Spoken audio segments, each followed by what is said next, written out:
音乐会，作者高嘉辉。今年6月24迄天是我人生最重要的日子。为虾米安尼讲呢？因为即天是我即世人第一场演奏甲分享会。我弹钢琴，演奏的时间差不多40分钟，剩的时间是讲故事的分享。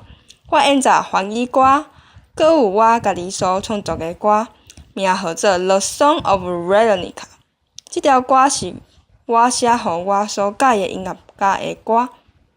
还搁有伫即届活动，除了现场观众，我的表演嘛是要予迄个音乐家听的，因为伊嘛足喜即条歌。伫我的音乐路途中，会当有安尼的机会，我真正足欢喜的。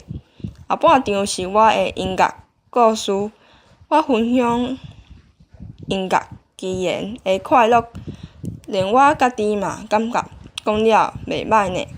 我一定会继续保持我所喜的音乐兴趣。